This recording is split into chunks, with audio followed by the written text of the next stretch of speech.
Hello viewers, आज हम पढ़ेंगे class 7 English unit number 3 part number 5। अगर आप बाकी पार्ट देखना चाहते हैं तो प्लेलिस्ट में जाकर आप बाकी पार्ट्स देख सकते हैं। यूनिट नंबर 3 का नाम है इट्स स्प्रिंग। तासो को नोट पार्ट्स का तलगवाड़े दी नो लाडशे प्लेलिस्ट लाड चलता तासो नोट पार्ट्स का तीशे। आप मुझे कमेंट्स में बताइए आपको वीडियोस कैसे लग रहे हैं। आपको कोई और बुक की वीडियो अगर आप देखना चाहते हैं तो आप मुझे कमेंट्स में लिखिए। कमेंट्स के रातू लिखिए तासो नूर कम वीडियोस का तलगवाड़े और कमेंट्स के रातू लेके चिताज द कम जे नहीं है। कमेंट्स में ये बताइए कि आप कहाँ से है। चले पढ़ते। आज हम पढ़ेंगे question number 3, 4, 5। What type of poem do you think this is and why. Number 4, what does the poet compare nature with, why do you think he did this. Number 5, write the main idea of the poem. Page number 30. What type of poem do you think this is and why? आपके ख्याल में यह किस किस्म की नज़म है और क्यों। टाइप, what type, किस किस्म की पोएम नज़म है। Do you think, आपके ख्याल में, think ख्याल में, and why, और क्यों। This poem is personification, ये शख्सी नज़म है, ये personification पोएम है, पोएम नज़म है।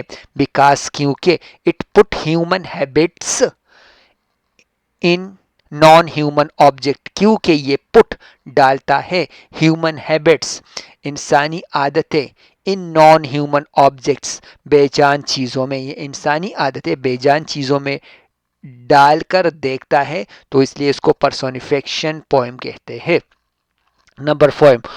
Number 4, sorry. What does the poet compare nature with? Why do you think he did this? What does the poem compare nature with? शायर फितरत का मवाजना कैसे करता है, and why do you think he did this, और आपको क्यों लगता है उसने ऐसा क्यों किया।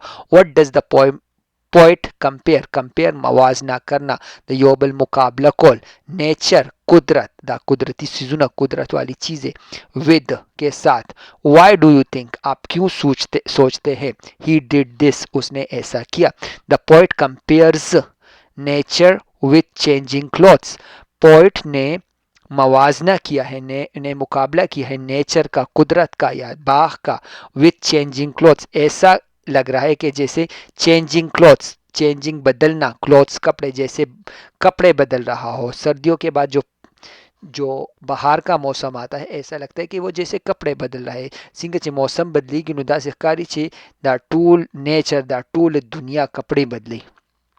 The poet did this when the season changing from winter to spring, poem ने ऐसा किया, डिड दिस ने ऐसा किया, व्हेन जब, द सीजन चेंजिंग जब मौसम बदल रहा था, चेंज जब सीजन बदल रहा था, फ्रॉम विंटर टू स्प्रिंग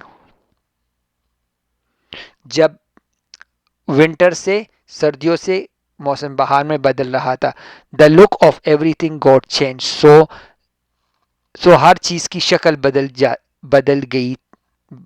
जाती है। वो उसने ऐसा इसलिए किया कि जैसे जब सर्दियों के बाद बाहर आता है तो हर चीज़ की शक्ल बदल जाती है। एवरीथिंग हर चीज़, गॉड चेंज बदल जाती है, लुक शक्ल, हर चीज़ की शक्ल बदल जाती है जब सर्दियों के बाद बाहर आता है। तो right the main idea of the poem, नज़म का मरकज़ी ख्याल लिखिए। मेन आइडिया, मरकज़ी ख्याल।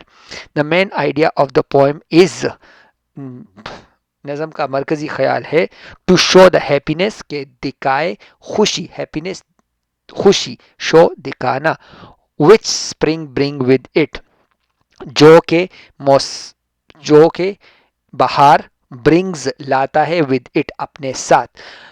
पोएम इस नज़म का मरकज़ी ख्याल खुशी जाहिर करना है जो बहार अपने साथ लाता है, वो खुशी जाहिर करता है जो बहार अपने साथ लाता है।